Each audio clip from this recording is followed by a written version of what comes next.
Ngayon, ang tanong ko ngayon, you've mentioned big names, di ba? Parang ang na-mention mo is, isa sa nagtiwala ka sa mga taong to, nagbigay ka ng 5 million because may nami-mention sila ng mga pangalan tulad ng yung si Man Scarpio, Attorney Man Scarpio, Congressman Pulong Duterte. What made you at least convinced na talagang isang grupo ito at ito sila Nani, ito sila, sino pa yung mga na-mention mo ng mga pangalan, ay talagang magagamit nila, if ever, no, presumed, no, na the allegation is magagamit yung kanilang influence. So what made you convince na itong Davao Group ay talagang sila yung namumuo nito? Yun nga po. Yung mga container ko nga po is na green lane po lahat. Ang totoo po niyan, kung tutuusin, nabanggit ko lang talaga sila sa congressional hearing nung last time eh. At yun nga po, dahil yun po yung pakiramdam ko na kung bakit nagkaroon ng kamalas-malasan itong buhay ko. Hindi ko po talaga balak na sabihin yung mga pangalan nila ng mga panahon na yun. Marami pong congressman noon na marami nagtatanong, talagang hindi ko po ako handa. So bigla akong nabanggit yun. At yun nga, ako talaga wala naman akong pakialam kung sino nabanggit mo kasi sinasabi sa'yo. Opo. I mean, sinasabi nung mga kaano mo. Opo, yun po. Gusto kong saklaruhin na wala naman po talaga akong pakialam kung sino man talaga yung nasa tuktok niya na nagmamaniobra sa Bureau of Customs eh. Kung sino pa yan. At ang nagsasabi naman yan sila. Nakita niya naman yung mga text messages. So wala rin naman akong dahilan para siraan itong mga taong ito, sila Paulo Duterte, Man Scarpio.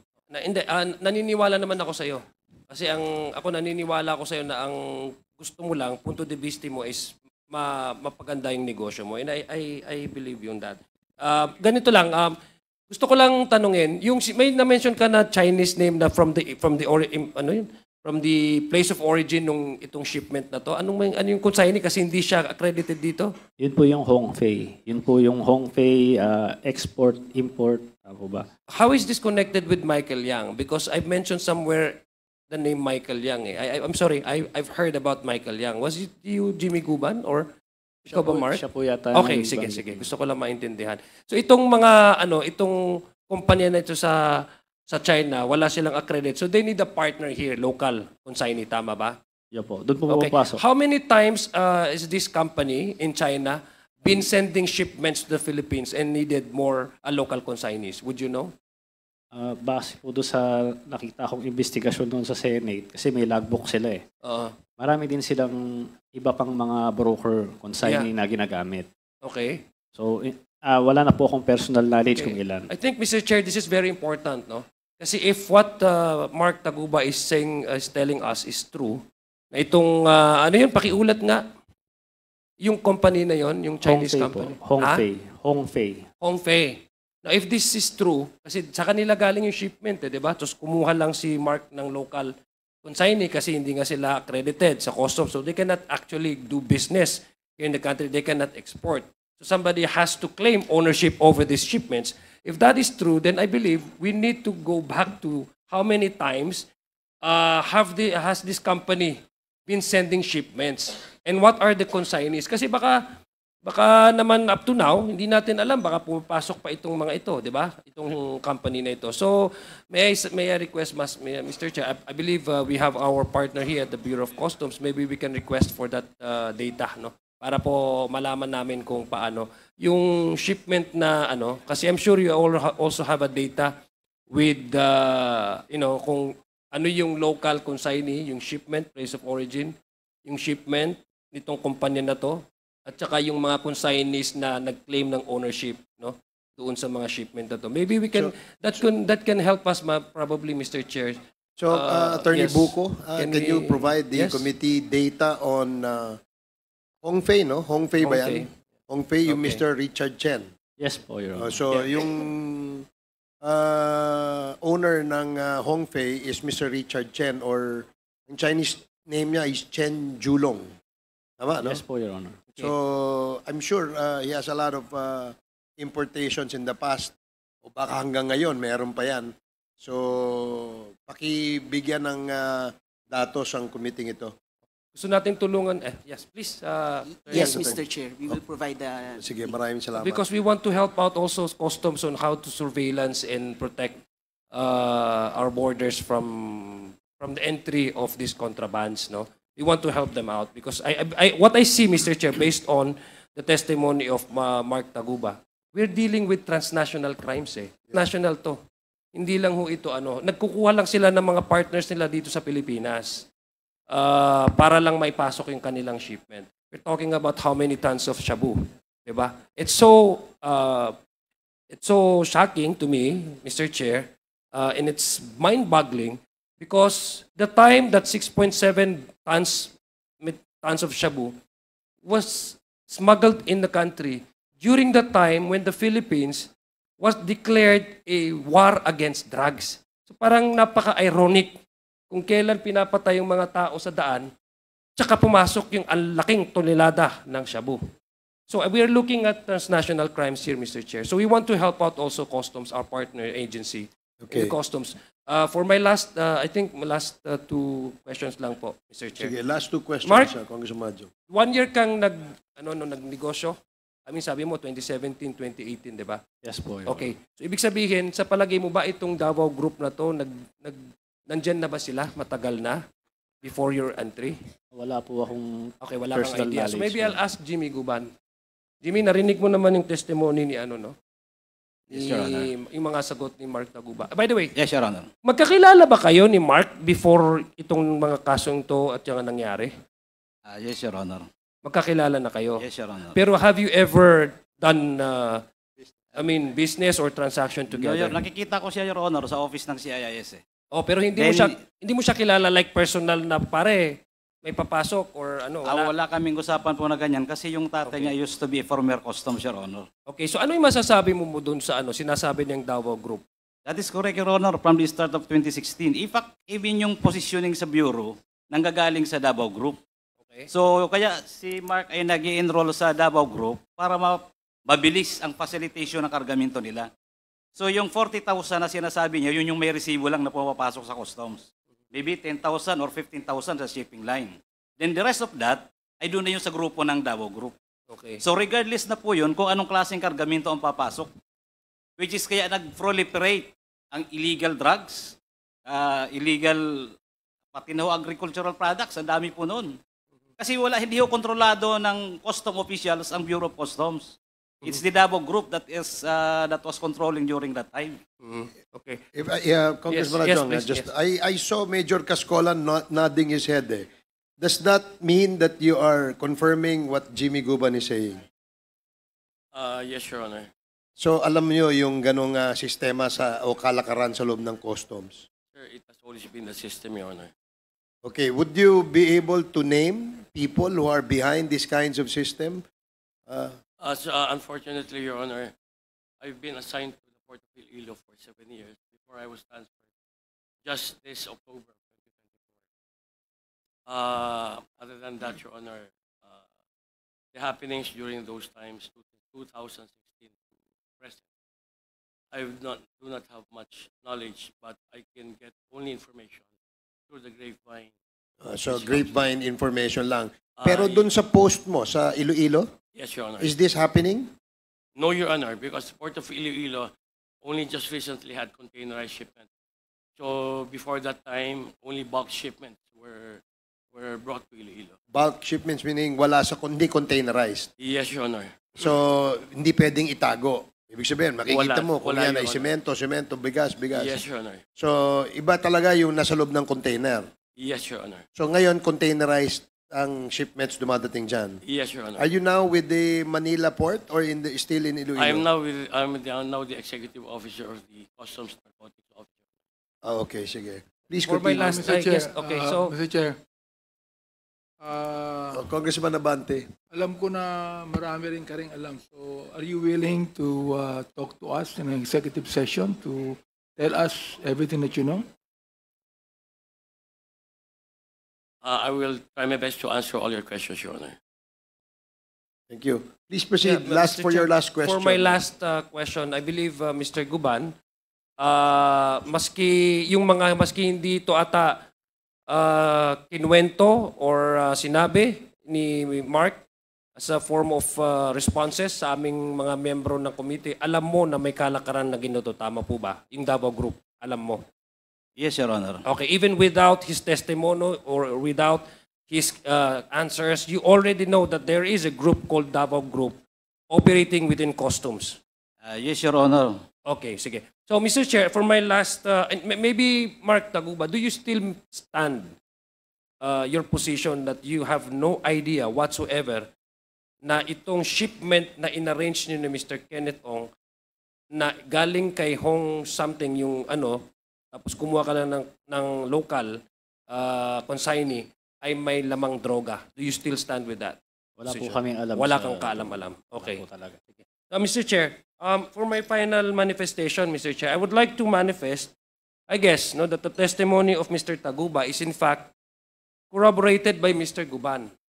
No, kasi alam niya maski hindi niya na in fact, before we invited Mark Taguba, Jimmy Guban already relayed to us portion of that kind of arrangement and what you call this, yung ganong klaseng pagpapalakad. And then he also mentioned about certain names which appears to be names mentioned by Mr. Taguba. And yet they don't know each other. They know maybe sometimes nakikita sila but they are not type of persons na friends or nagkaroon ng negosyo. So, Mr. Speaker, the fact that they not that close and they haven't done any business together, as a tracker who's doing business in customs, as a former head of the intelligence division in the customs, makes, Mr. Chair, to my knowledge, at my understanding, it makes their testimony more believable. Because there's no reason for one of them to lie for the benefit of the other. Hindi naman magbe-benefit, Mr. Chair, si Mr. Guban kung mag-corroborate. So I think, Mr. Chair, it's parang yung sinasabi po nila sa English na cut from the same cloth kung titingnan natin yung storya nila. So it makes it believable, Mr. Chair, because there's no point for either Jimmy Guban or Mark Taguba to lie to benefit either of the two, Mr. Chair. So, Mr. Chair, para sa akin po, we need to, apart from looking at the real scenario, who are the culpable persons involved in this kind of transaction, particularly the case of Mr. Guban and Mr. Taguba. I think I'm confident, Mr. Chair, I'm just saying this, that under the current leadership of our commissioner right now, and with all of this information coming out, this committee, Mr. Chair, this committee can help out, and I believe the current leadership of the customs is really committed to really reform the Bureau of Customs and really strengthen our borders from protecting our streets from the entry of contrabands. And we do have confidence in the Bureau of Customs currently, and we do not want to help you out. Okay, so yun po, that's my last manifestation. Maraming salamat po, Mr. Chair. Maraming salamat, Mark. Maraming salamat, Jimmy. Okay, thank you, Congressman Adyong. The next to interpellate is Congressman Paulo Ortega. You have 10 minutes. Thank you, Mr. Chair. I'll make it a little short because most of the questions have already been asked to Sir Taguba. Itong tanong po na to, pwede pong sagutin ni Sir Mark at ni Sir Jimmy kahit magkasunod po. Masasabi niyo po ba na nung time na yon yung Davao Group ang pinakamainit na grupo? Kumbaga sila yung pinakamagandang grupo na maging part ng negosyo o maging katrabaho nung time na yon? Yes po, Your Honor. Yes. Ikaw, Sir Jimmy, ano masasabi mo dun sa time? Yes po, Your Honor. Kumbaga, it is the hottest item in the menu, parang ganun, no? Yes, Your Honor. From the start, after the outtaking from Malacanang, ganun po ang Hanggang customs matapos. nakainit. Opo. Maraming salamat. Balikan ko lang, no, Mark, kasi na-mention mo na kanina from the questions posted by our honorable colleagues, our members. Itong Davao Group na to na kasama po si Tita Nani, Jojo Bacod, Congressman Pulong Duterte, and different actors, Masasabi mo ito yung composition ng Davao Group, Mark? Yes po, Your Honor. Sino masasabi mo na head o leader ng Davao Group na to? Well, tingin ko po si Paulo Duterte po. Yan po ba ay common knowledge po sa inyong pinagtatrabahuan dati? Yes po, Your Honor. Normal na napag-uusapan, parang it's passed around, hindi po walang alanganin, wala pong masasabi na hindi kayo sigurado. Yes po, Your Honor. With that, Mr. Chair, I will end my short interpellation, but I'll add a brief manifestation kasi na-shock po ako dun sa sinabi ni Mr. Jimmy Guban, and I'd like to ask him kung pwede niya pong ulitin. Since, sabi niya po kasi, since time immemorial, nangyayari na po lahat ng mga to, not only with our problems with drugs, pero po nasabi niya po yung tungkol sa ating sa bigas or sa agricultural products. Tama po ba, Sir Jimmy? Yes po, Your Honor. So, Mr. Chair, siguro yung knowledge po na nalalaman ni Sir Jimmy tungkol po dito, not only with drugs, but not only with what we're tackling now, pati po dun sa bigas, will be a vital source of information po, lalo po sa ating Quintacom, Mr. Chair. So I would like to manifest na we should consider na adding as a resource person sa Quintacom si Mr. Jimmy Guban. Again, thank you, Mr. Chair, for the time. Okay, thank you, Congressman Ortega, for that short Mr. Chair. interpretation. Yes, Congressman Abante. If I can just advise Mark Taguba, no? You want to be a legitimate businessman, correct? Yes po, Your Honor. Huwag ka na mag-ano ng mga illegal pang kontrabando para hindi mo na kontakin pa yung Davao Group, di ba? Yes po, Your Honor. Inisip mo yung sarili mo. Yun ang unang-unang dapat mong gawin. Oh. Yes po, Your Honor. At then, I would like to ask Mr. Chair if we can ask Mr. Taguba to submit to us his personal ledger. Doon nakalista yung mga pinagbigyan mo ng pera at kung sino-sino. Yes po, Your Honor. Meron ka bang notebook o listahan? Hahanapin ko pa po yun. Matagal na po kasi 7 taon na nakakalipas. Sige. Para pagka ito'y nakita mo, submit mo dito sa committee. Yes po, Your Honor. Okay, so before the next interpellator, Mr. Chair. if I may, I'll just ask a few questions kay Jimmy Guban. Jimmy, yung bang Henry Tan na nabanggit mo kanina, isa siya sa kagaya ni Mark Taguba na player sa customs. When I say player sa customs, siya ang nagpa-facilitate ng mga importation. Financier, Your Honor. Financier. Binibigay. Katulad po yun kay Mark. Si Mark, merong Chinese na kausap, binibigay sa kanya. So si Mr. Henry Tan, isa rin ganun. So, halimbawa, kagaya nung nabanggit kanina ni Mark, yung bang si Hong Fei ay kakilala mo? Hindi po, Your Honor. So, paano siya naging kliyente mo? Si Kenneth Dong po kasi ang kliyente ko eh. So, Sige. So, bali, ang middleman ay si Kenneth Dong. And then, etong si Henry Tan ay ganun din ang kanyang partisipasyon. Opo, Your Honor. Parang sila yung naghahanap na mag-i-import dahil meron silang kakilala sa loob ng customs para maipalabas yung mga importation na ito. Yes, Your Honor. Marami silang consignees, the same with Mark. Okay. Merong 3, 5. Din yung mga shipper from the port of origin, sila ang nagmamanage nun. So, in fact, kung i-share ko kay Mark, yung shipper dapat nun ay makuha nila para pag galing doon sa port of loading, port of origin, malalaman kung sino yung mga incorporator din nun. Okay. Then malalaman po natin kung sino ang nag-load. Pero posible rin, no? Posible rin na yung mga incorporator fictitious. Hindi totoo. Yes, Your Honor. Ganun po ang ginagawa. Most common po ang Chinese businessman. Kaya ayaw nila dito magkaroon ng sariling consignee. Kasi karamihan doon may violation eh. Dahil karamihan po noon, in-French product po pagkagaling China. In fact, karamihan po ng importation ay bawal. I think, if I'm not mistaken, nang umatin ako ng seminar, around the world, that is 80%. Pagkagaling sa China, dapat niya nasa red lahat. to include agricultural products. So dapat, is that a customs policy? Yan ba ay policy, Attorney Buko? Na lahat ng importation na galing ng China ay dapat nasa red lane? Not necessarily, Your Honor. So ano yung mga maaaring hindi mapasok sa red lane na galing China na importation?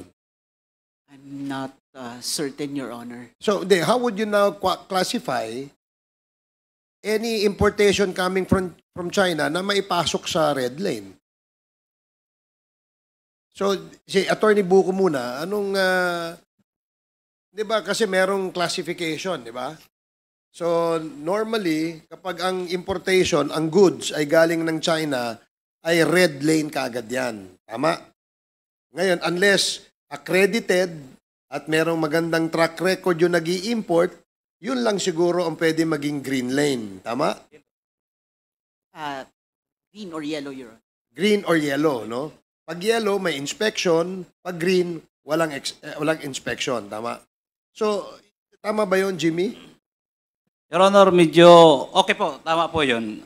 Yung intelligence group po ng Bureau of Customs, under po niya yung Risk Management Office. Where yung selectivity ay under din po noon, yun yung 5. May super green lane pa nga po eh.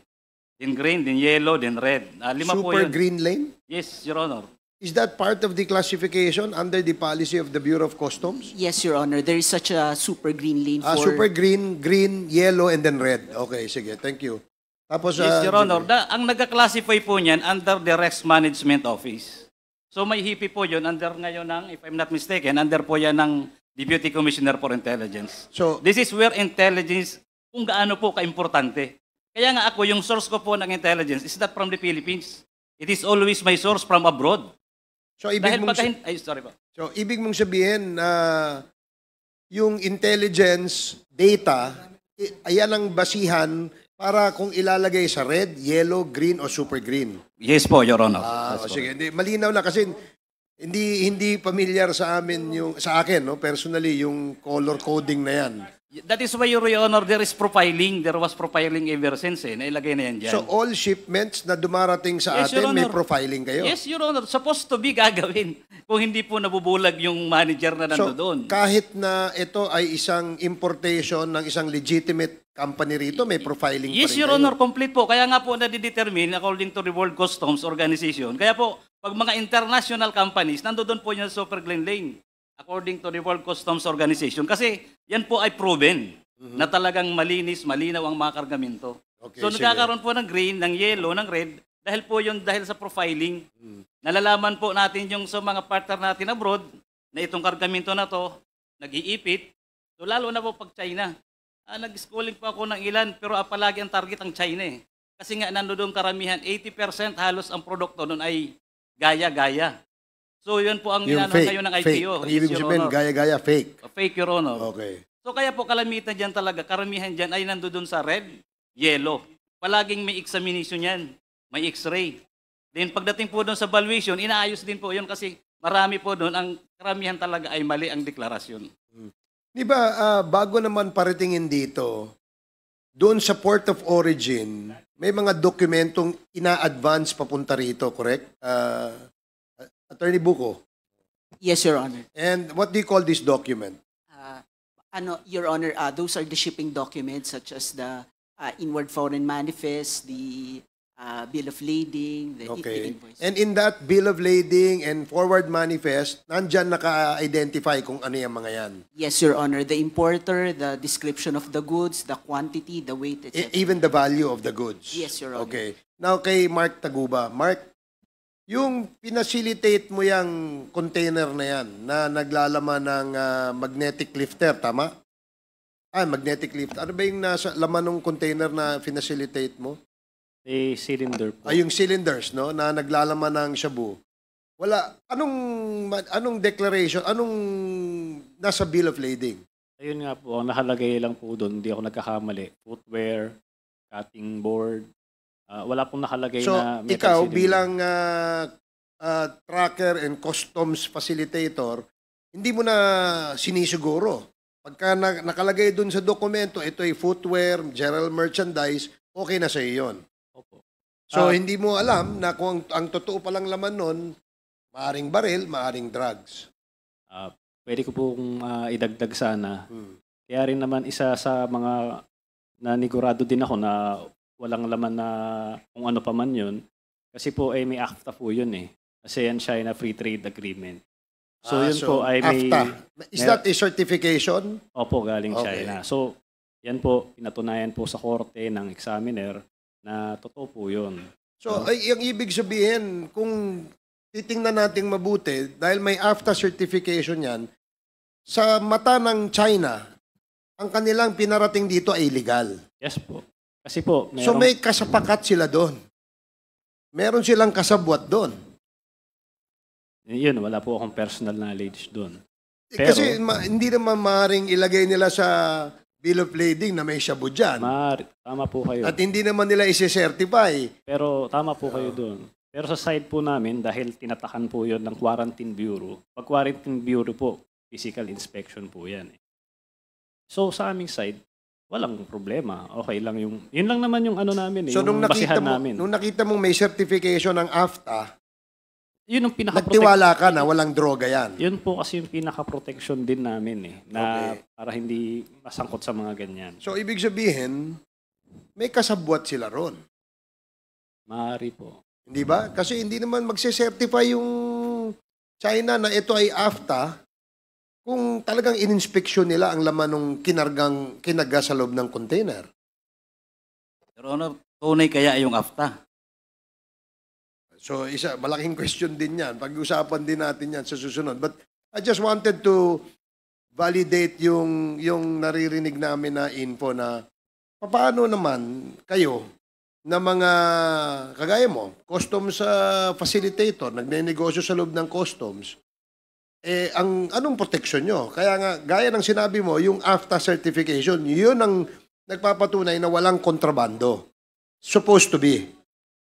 Yes po, Your Honor. Bukod pa doon yung mga dokumento na bill of lading, mga SAD, lahat po yan meron pong nakalagay na certified true and correct. So, ibig sabihin, hindi lang ikaw ang maaring naloko nitong mga importer na ito. Yes po, Your Honor. On top of your head, sino sa tingin mo ang mga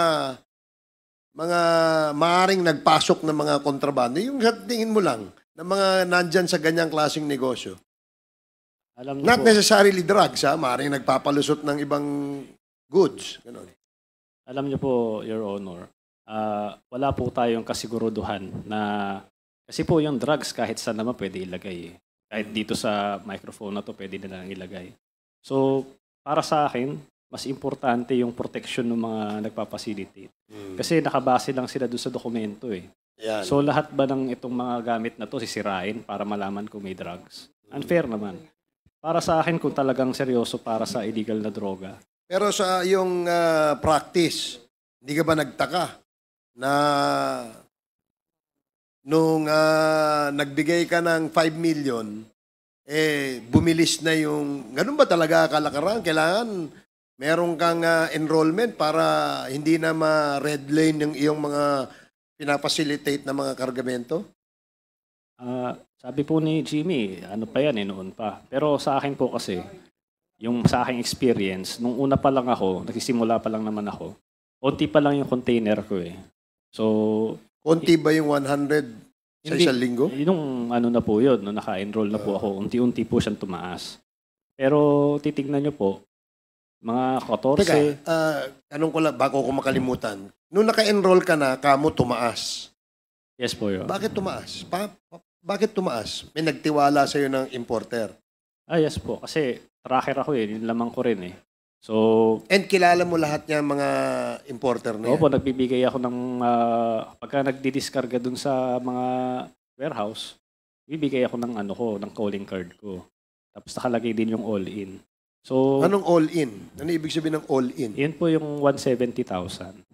Ibig sabihin, pag may calling card ka na may nakalagay all-in, ibig sabihin enrolled ka. Yung sa mga kliyente ko, pag nakita nila yon, mura lang yung parating mo. Kasi nga, kamon, simula nung na-enroll ka, dumami yung Opo. iyong kliyente. Opo. Sino nagbigay sa'yo ng mga kliyente? Ako po ang Ako po nag-ano ng mga kliyente ko, Your Honor. Ako po naghanap. Ikaw naghanap. Opo, kasi Walang nandun- nagbigay kasi- sa'yo. Opo, ako kasi nandoon sa larangan yun yung trabaho ko po eh. At Nasa tracker. malakas ang loob mo maghanap ng kliyente kasi enrolled ka na. Yes po, Your Honor. Okay, sige. Salamat. Congresswoman Luistro. Question for Mark Taguba. Bakit enrolled ka na sa Davao, naharang pa yung container na fina-facilitate mo for release? Ayun po, Your Honor. Sabi ko rin po minsan, ano lang din nila yan para magbigay ka sa kanila, additional na payment. Pag nag-alert naman sila, hindi marami. Unti-unti lang. Pero syempre, kahit isang container lang ang ma-alert dyan, malaking halaga po yun yung laman ng container. So, kaaregluhin mo talaga siya. So, sa aking side, patingin ko po, para siyang additional income. Parang siguro may sila ngayong araw, kailangan nila ng pera. So mga haras sila ng tao. Pupunta ka sa nila, mag-aareglo ka. Mark, I am talking about the container which had this metal cylinder with illegal drugs. Was it a coincidence na siya yung na-check? Or is there other reason behind kung bakit sa kabila ng enrollment mo sa Davao Group, naharang itong shipment na to? Hindi po siya naharang sabi ko nga po, green lane po siya. Green lane. Opo. So, dire-diretso po siya. Wala po siyang x-ray, wala po siyang physical examination. At talagang wala kaming alam na kung may to. Sa katunayan nga, ang tagal nga na-release May 15 pa dumating yung container, sinabi ko na yun noon. At May 24 pa siya na-deliver. So, how was the shabu contained in the metal cylinder discovered? Ayun po, nagkaroon ng raid sa May 26 sa Valenzuela. At yun, binuksan nila yung cylinder doon. Doon nila nalaman na may shabu yung cylinder. The discovery happened after the release, Yes po. when the same is already in the warehouse. Yes po, Your Honor. Kanina sabi mo, wala sa packing list yung metal cylinder. Tama ba? Yes po, Your Honor. Anong naging basis ng implication mo dito sa metal cylinder when the same is not written among the items in the packing list? Ayun po, ang tanging ebidensya lang po nila is yung logbook ng Hongfei na di umano, nung nagdiskarga dun sa container na yun, merong 5 cylinder na diniskarga dun sa container na yun. And who prepared that logbook? Yung Hongfei din po. Would you know who is that employee or representative of Hongfei? Kasi pwede ko namang basta isulat lang yan Yun nga po. na may kasama siyang metal cylinder when in fact wala. Yun po. Yun po, kasama po yun sa aming depensa na bakit yun ang pinagbasehan nila, yung pwede mong isulat na lang kahit sino. Samantalang sa amin, meron kami mga dokumento na in-examine yan sa China. At hindi naman po yan ninakaw Dumaan yan sa Bureau of Customs So, was the person who unloaded the cargo from the container while in the warehouse already, was he presented in the court? Yung nag-unload po, hindi po. Hindi po So, siya it was only yung prepare lang po nung yung unhigh packing list na sinasabi nila. Na yun Wait, sabi mo kanina the packing list which goes with the bill of lading does Hindi not po yun. include. Hindi po siya kasama doon. Kaya nga nagulat kami. Bakit may iba pang packing list? In other words, dalawa yung packing list ngayon. Yes po, Your Honor. Packing list that goes with the bill of lading nung dumating yung shipment. Yung packing list na pinresent niya doon sa court, kailanman hindi ko pa nakita yun. At hindi rin yun dumaan sa Bureau of Customs. Kaya ikino-contest namin yun Saan ang galing yung packing list na yun? Were you not able to keep your own copy of this customs documents, importation documents, para sana na-prove mo that the packing list that they are offering to the court is different from the real and actual packing list? Yun nga po, Your Honor, hindi kami pinakinggan dyan. But were you able to keep for yourself Opo, copy of the importation documents? Opo, pinresent po namin yan. Yun bang documents mo, do they bear the stamp of the BOC that they were processed already? Yes po, Your Honor. Mismong BOC. Tapos yung packing list nila, mayroon ding tatak ng BOC. Wala po. Ano nga lang po siya gawa-gawa lang eh. So, yun nga, kahit sino pwedeng gawin yun. So, bakit yun yung sinuportahan ng korte, no? Mr. Chair, we are talking about here about two packing lists. One with the stamp of the Bureau of Customs and the other without the stamp of the Bureau of Customs. I just want to manifest how come if the one with the stamp was likewise presented in court, present nyo ba? Yes po. After po yung pinresent namin, tsaka lahat po ng dokumento na dumaan po sa BOC. I just want to state for the record, Mr. Chair, why between these two documents, the one with the stamp of the BOC and the one without the stamp, the one which was appreciated in hearing the case, is this one which does not bear the stamp of the BOC? That is a manifestation, Mr. Chair. And kanina po, sabi ni Mr. Guban, thank you Mr. Taguba, since time immemorial, aba nakakaalarma po yan.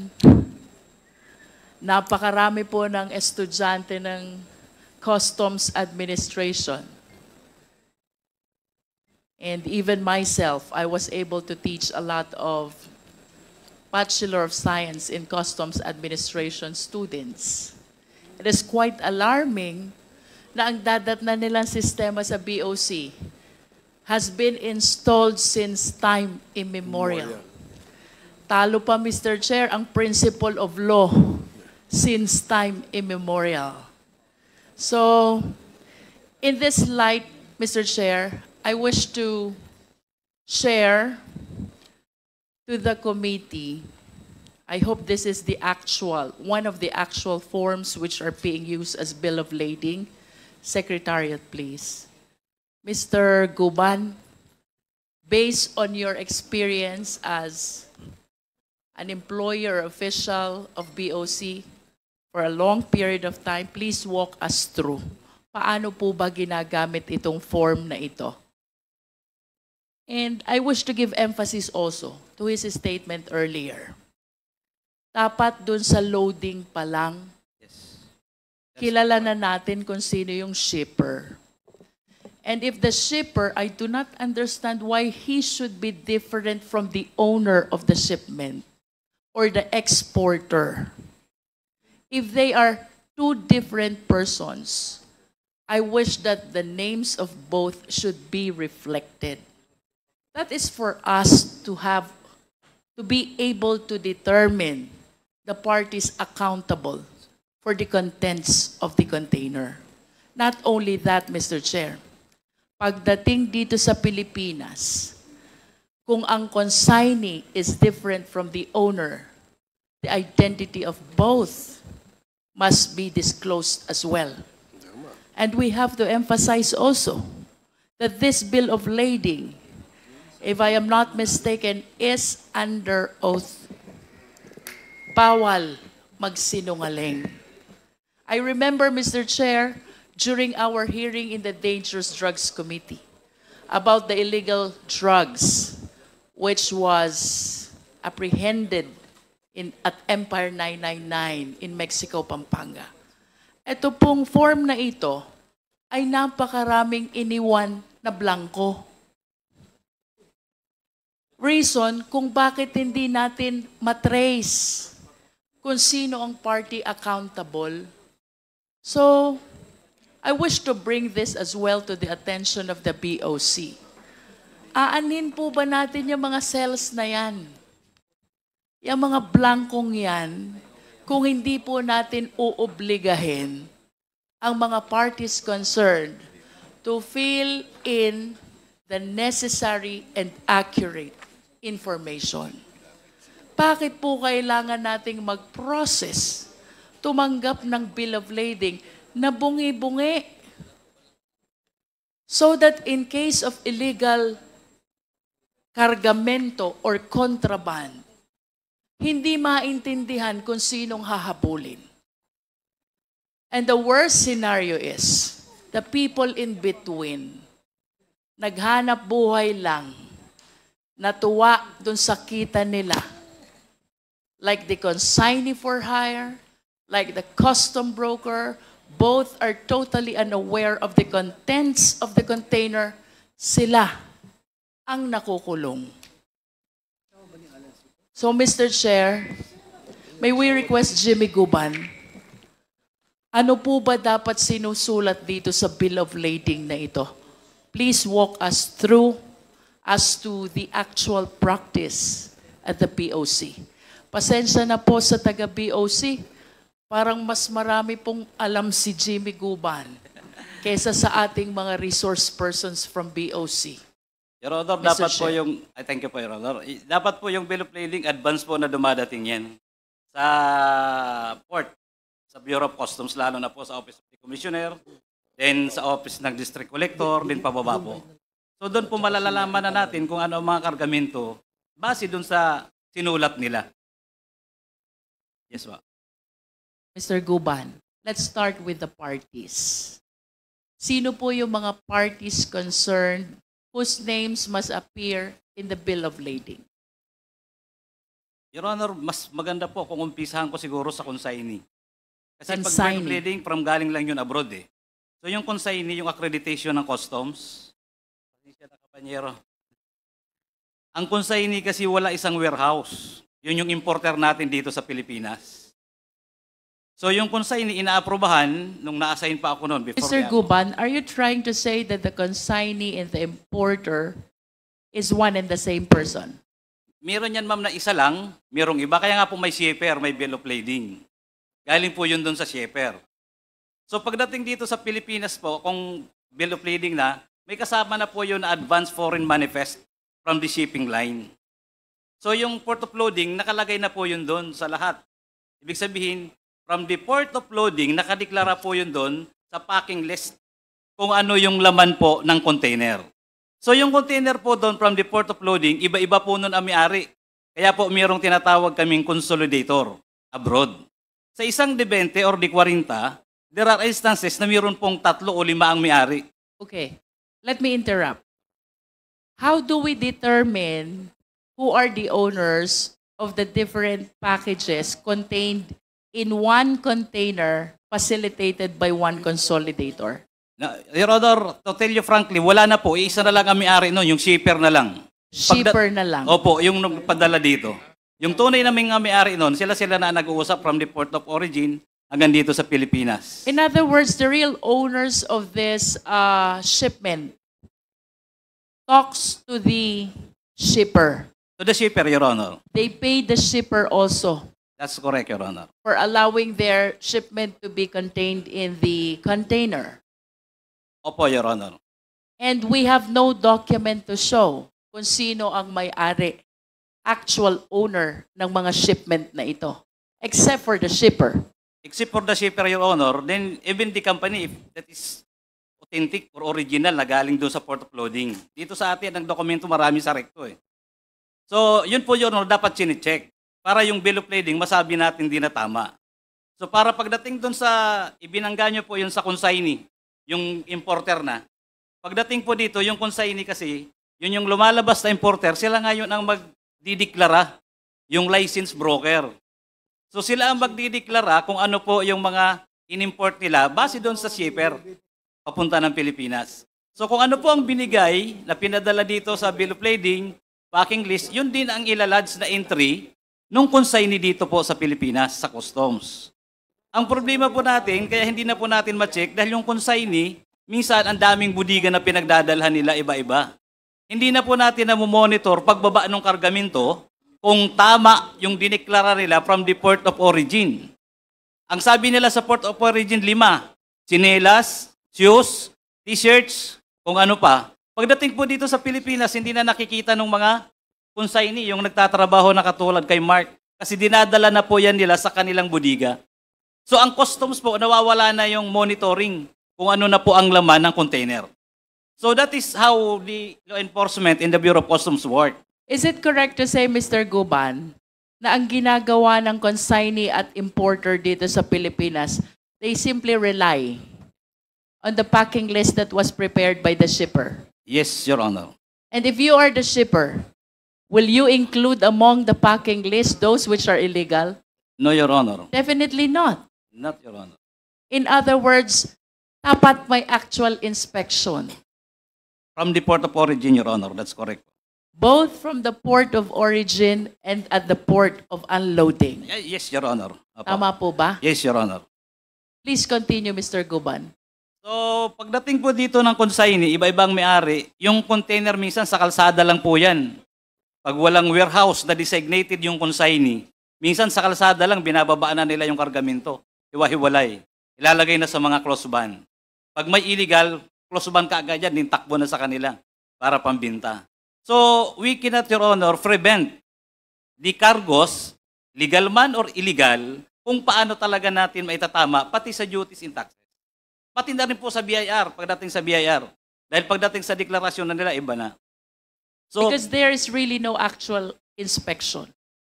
Your Honor, hindi naman po, kahit na wala na pong actual inspection sa x-ray makikita, kundi pagdating po doon sa labas. Kasi pagdating na po sa labas na wala na sa customs area, customs zone, nasa kanila na po for delivery na, where the customs importation will finish. So doon na po yung sa kanila na. Yung mga nandoon pala ay mamahaling laptop, mamahaling mga taxable goods. Hindi na po namin yun nakikita, hindi na po nakikita ng customs yun, kasi nandun na yun, sarado na ang budiga nila. So lalo na po pag ito nandun sa mga industrial estate. So rami po ang palusot na nangyayari from the port of origin, port of loading, hanggang doon po sa delivery po dito sa atin sa Pilipinas. Attorney, I have few questions. Based on the testimony of Mr. Taguba, flat rate 170,000 per container, regardless of the contents of the container, because there is no actual inspection anymore that is happening. Would you agree with me, malaki ang pera na nawawala sa gobyerno? Yes, Your Honor, I agree. Yes. Since you assumed your office as Chief of Prosecution Division of BOC, ilan na po ba ang na-file niyong kaso ng smuggling?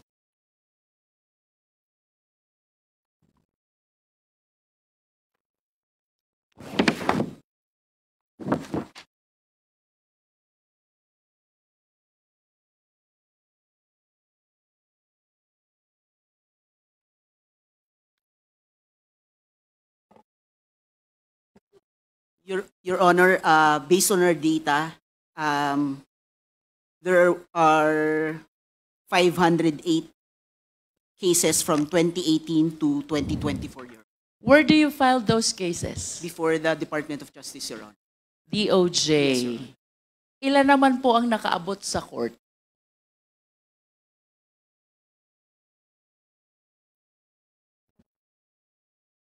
Your Honor, I can provide the data, but filed in court, 55 for filing in court, 40. Come again, attorney. Your Honor, for those filed in court, 55. 55? 55. For filing in court is 40. 40. 40 for those filed in court. No, Your Honor, 55 for those 55. filed in court. Ano yung 40? 40 for filing, Your Honor. It's For filing for pa lang. filing, yes, Your Honor. Okay. So, ganito ha, attorney, sabi mo, there are 508 cases you were able to file with the DOJ. 55 of those are already in court and 40 of those are still for filing with the court. Tama po ba? Yes, Your Honor. Do you think, attorney, this statistics is commensurate doon sa sinasabi ni Mr. Guban since time immemorial? Well, Your Honor, based on the numbers alone, it's low, Your Honor. But however, there are several Or factors. let me rephrase my question. It's quite unfair for you. Yung 5 years mo na nasa BOC ka, chief ka ng prosecution division, he's saying widespread, lahat, since time immemorial, bago pa yata tayo naging abogado, yan ang sistema sa BOC. Do you think that these numbers are commensurate to the way that they are describing the TARA system, which even encouraged smuggling activities in BOC? Is it commensurate? Well, Your Honor, based on numbers alone, Your Honor, it may not be commensurate. It is not commensurate. But Your Honor, What do you think is lacking in your system? Attorney, I hope you realize napakabigat ng burden na nakaatang sa'yo. yes, Your Honor, I do realize that, Your Honor. Yes. Your Honor, there are several factors, Your Honor.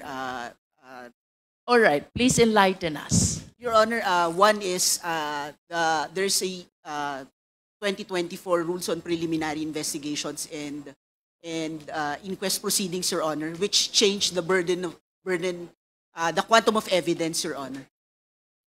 Why? Is it not probable cause pa rin ang Your pinag-uusapan Honor. natin? No, Your Honor. What? Prima facie evidence, Your Prima Honor. facie evidence. Yes, Your Honor. And then? And then another factor, Your Honor, are availability of original or certified documents, Your Honor. So if we don't have the original or certified copies, Your Honor, the DOJ might not have a resolution recommending the filing of an information against this importers. You mean to say you are losing these cases at the level of the Department of Justice? Some, Your Honor.